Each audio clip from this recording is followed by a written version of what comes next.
Right here, we have 17 hacks that when done improperly will literally destroy your channel, meaning you will get no views at all.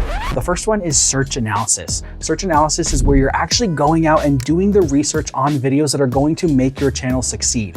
Not making videos that are just videos that you want to make or that you're just excited about. You actually need to go in and do the research so that you know the video can be successful. All right, number 2 is include words or phrases that will really optimize the video title. So you want to increase curiosity, you want to give the viewer context on what the video is about, and sometimes you want to be descriptive about what exactly the viewer will get when they click on the video, but sometimes that's a mistake depending on the type of the video. Okay, number 3 is detailed descriptions. Now, you don't want to be the kind of person that just puts something like, in this video, we're going to share 17 SEO hacks that will destroy your channel.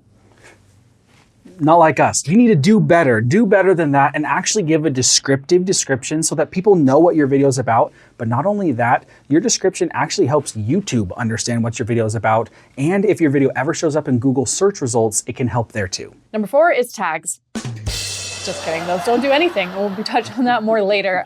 Chapters, however, can be very helpful to help the YouTube algorithm and the viewers know what they're gonna get. And sometimes that can even help you rank on Google, where if you are descriptive enough on your chapters and Google knows what each spot is about, they will list it on the front page of Google because they know which part to show the viewer. Next up, we have video length. Your video should only ever be as long as you need it to be. That's pretty helpful, right?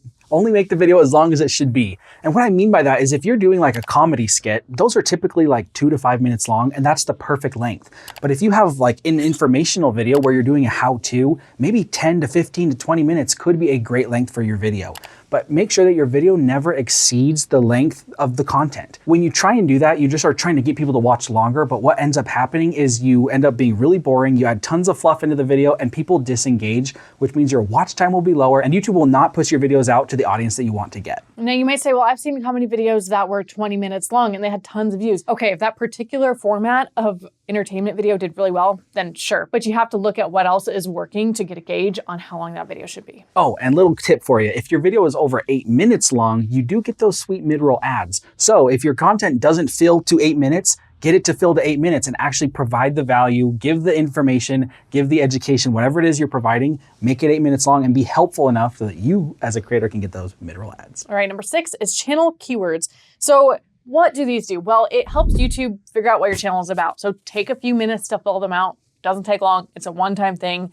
And then YouTube's gonna have a much better idea of what kind of audience to show your videos to. Number 7 are playlists. Playlists do the heavy lifting for the viewer. This one is awesome because rather than only being able to give a viewer one watch next video or forcing them to search through your channel to find other related content, basically as the creator, you can just go through and say, hey, if you're interested in this video, you may be interested in this one and this one and this one. It's just a great thing to do for the viewer. And then you can increase your average view per viewer, which is a very awesome statistic, which kind of shows YouTube that you have a really dedicated audience. Yeah, I love that one. I've been talking about that for years. It's a good one. Okay, number 8, channel trailer. So Ricky talks in this video about what makes your channel unique. Spoiler alert, it's you.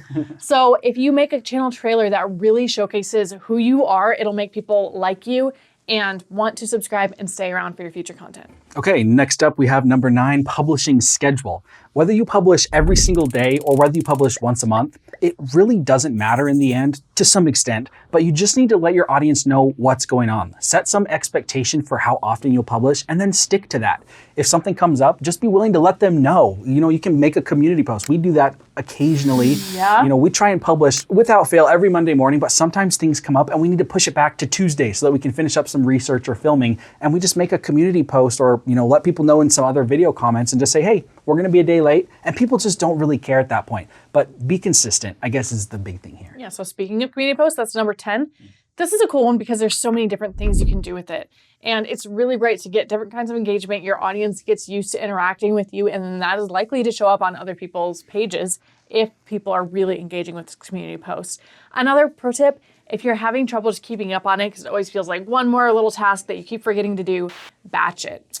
It works so well. I have batched months worth of community posts by just sitting down for a couple hours. So think of 10 ideas, make the posts and schedule them out, and then you won't have to think about it for a long time. But it's also really good to be in the habit of posting things that are kind of off the cuff that you're newly excited about, because that will seem really genuine, because it is. Not that the scheduled ones aren't genuine, but there's just something to posting something in the moment when you're actually genuinely excited. So it makes it great. I love community posts. I love interacting with some of the people that I subscribe to. It's just a fun way to get your community involved. Okay, next up we have a very optimized channel banner. Now you might think, well, how do I optimize a channel banner? Isn't that just the branding of my channel? Well, yes, you should have the branding of your channel up there, but that's a lot of real estate right at the top of your channel that people are most likely going to see multiple times. And you really want to put the most helpful information there. So we talked about publishing schedule. I would 100% put your publishing schedule up there in the channel banner so that people can actually see when they can expect videos from you.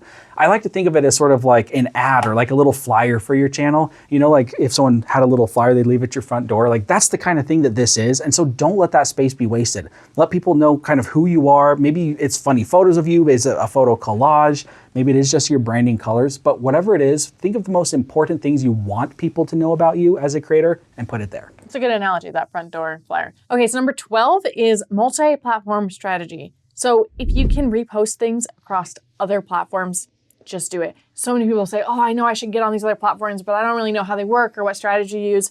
Yes, the strategy is different for TikTok or Instagram, but posting something that you've already made is better than posting nothing. And you don't want it to suck too much of your energy and then not put any focus towards any one platform. Another thing that a lot of people don't consider is there are different types of platforms other than just Instagram and TikTok and YouTube. There are forums, there's Pinterest, there's a lot of opportunity. In fact, in Project 24, we have an amazing Pinterest course that people have got really good results from. So try other things. It doesn't just have to be the generic ones you always hear about. Okay, next up we have collaborations. This is one that I've been so interested and excited about lately. Collaborations do two things really well. Number one is it helps you to get communication. It helps you build relationships with other creators in your niche or other people that you watch on YouTube. And that's really valuable because as creators, we need support. We always say like being a YouTuber is like living on an island all by yourself. And so when you can get that support from other creators, it means the world. The second thing that it does really well is it shares the audience around. A lot of times people who are watching a creator that's similar to you may also be interested in your content, but maybe they just haven't found you yet. So if you can help the viewer make that connection, it's just such a really cool thing. And what's better than like a personal introduction to your channel from somebody that the viewer already trusts? There's nothing better than that. Do collaborations. Okay, speaking of relationships, let's work on the relationship between you and your audience, and that means asking for subscribers. Now, people get this wrong, or they'll say don't ask for subscribers. What they really mean is don't ask in the wrong way. Don't start your video saying, hey, please like and subscribe. Likely they don't even know who you are yet if this is the first video of yours that they're watching. So you want to wait until it's a really good time. Wait until you've just given them like a punch of value and then say, hey, if you're enjoying this, like, please subscribe. Make it quick. You don't have to make it fancy or quirky. Just ask them to subscribe. And likely at that point, they will want to. And another thing, you don't just have to ask them to subscribe to your YouTube channel. That could mean all kinds of things. It could mean, you know, getting connected in your private community outside of YouTube or subscribing to an email list. There's a lot of ways this could look. You could even ask for a like on the video. Yeah, like our video, please. Okay, the next one are likes, comments, and hearts.